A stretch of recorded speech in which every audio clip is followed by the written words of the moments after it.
Hi guys, welcome to Adam McKola TV. I'm Adam. So we're a week into Euro 2016 in France, and what a fantastic tournament it has been so far. And we're only a week into it. We've had great goals, last minute winners, and even managers doing a little scratch and sniff on their balls and their arse. It was disgusting, but we're moving on from that. And today the week got even better when England and Northern Ireland won. I say the week got even better. That is unless you're a Wales or a Ukraine fan, then obviously it didn't get better, but still a great day nonetheless. England 2, Wales 1. That was the first game in the day, and it started off so well for Wales as well. I did feel a little bit for them towards the end of the game, but it was a deserved victory for England. Yes, in the first 45 minutes they were the better team. They probably could have done a little bit better in the final third, and we needed to change things at half time. But we were the better team. Wales were looking to hit us on a counter-attack and get set pieces, and that's how they scored as well. I don't know what Joe Hart was doing. His wrist must be made of chocolate, because from there, you need to palm that wide for a corner or for a throw-in. What are you doing? Both your hands were behind the ball and it still goes in. Awful keeping from Joe Hart. Gareth Bale gets the goal, and he got his second goal in the tournament. Obviously from there on you're thinking, Roy Hodgson, you need to make some changes. I've never been Roy Hodgson's biggest fan, but at half time he did just that, and he made the right decisions. He brought Vardy on for Kane, he brought Sturridge in as well. And Sturridge, say what you like about him, I thought he was poor in the second half today up until he got his goal. But when he did get the goal, it's exactly what he does, doesn't it?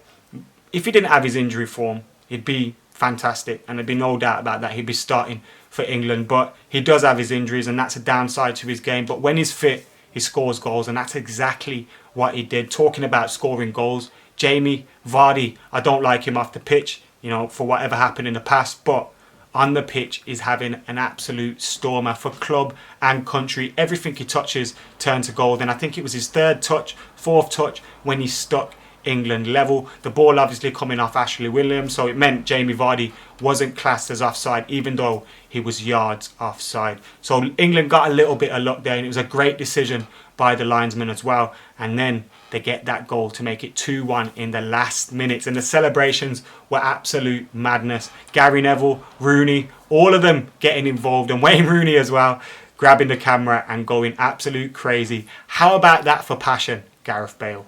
Another one of Roy Hodgson's substitutes was Marcus Rashford, and of course he became England's youngest player to play at a European Championships. 18 years, 229 days old, and 4 days younger than Wayne Rooney was when he played in 2004. And he came on and he did absolutely fantastic. He was on a wide position. When he first come on, he lost the ball, fouled the defender, and I thought, let's hope he can settle. But then he did settle, and he was taking men on, he was trying things out, and he was a constant threat for England. And he certainly, before Sturridge scored that goal, I was thinking, you know what, Rashford's behind Kane and Vardy now for up front, because he was playing the better of the two.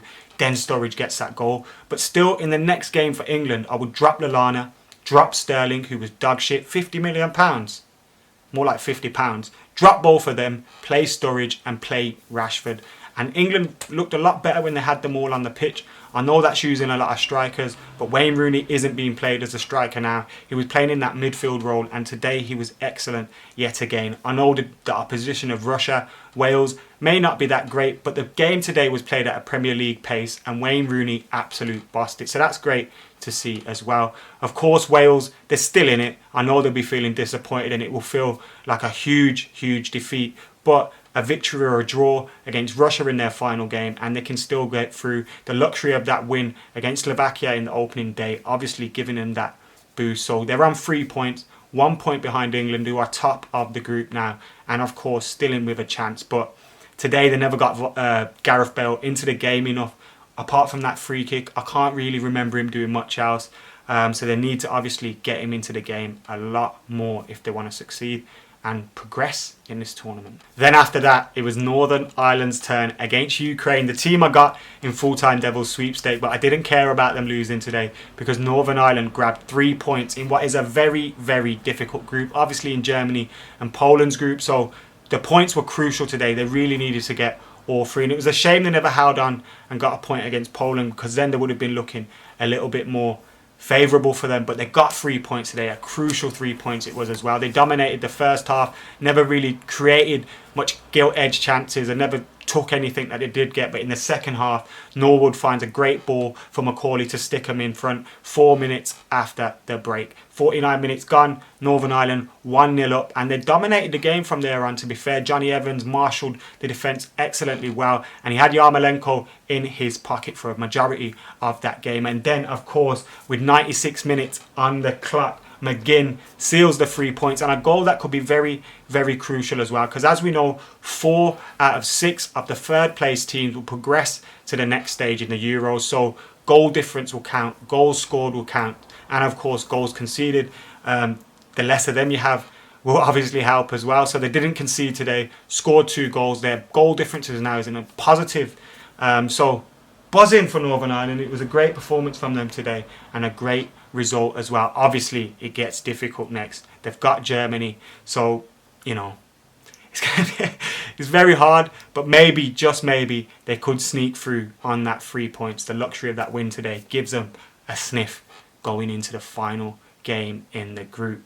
And of course, the other game in their group between Germany and Poland today ended in a 0-0 draw. Probably one of the best 0-0s I've watched in recent times. It was a good game. I was entertained throughout. I never really thinking, this is 0-0, this is shit, I could fall asleep. I was constantly entertained throughout the game. Germany, to be fair to them, dominated. Poland came into it a little bit more in the second half. And of course, that battle between Boateng and Lewandowski was fantastic. Boateng putting in a great tackle on Lewandowski as he was clear through in the second half. But it was a point that both teams probably deserved. Apart from long efforts from Cruz and Ozil and Milik, nothing really came off for either team, and not either team looked like really going out there and scoring. It was a hard battling performance from both, and I was thinking, you know what, this draw, great result for Northern Ireland, because keeps them just 1 point behind both teams. But then Germany going into the final game are thinking, we need to batter these lot, and that could be ominous for Northern Ireland. But I'm sure they'll be up for the fight. It's whether they can get that bit of quality in the final third, because it took them a while to break down Ukraine today. And obviously, Germany are much better than Ukraine. Did I really have to say that though? You knew that already. But guys, that's it. 7 days of the Euros up. It's been a great 7 days, as I said before. And now, obviously, England have got their first win under their belt. Northern Ireland have got their first win under their belt. And hopefully, this weekend, we'll see Republic of Ireland get their first win under their belt as well. Tomorrow's games are Italy against Sweden in, of course, Belgium and Ireland's group, Czech Republic, Croatia, Spain and Turkey. And of course, I'll have more for you on those games. Let us know what you thought about all the games today in the comments below. Who were your man of the matches in the games? Do you agree with me that Rooney was England's man of the match? Vardy and Sturridge, the super subs, Roy Hodgson's subs actually worked for once. Marcus Rashford, youngest English player at the Euros. Then, of course, Northern Ireland, McAuley and McGinn grabbing the goals to give them that victory over Ukraine. And then Germany 0, Poland 0. Get your comments in below. Let us know what you think about all of that. And I'll see you later.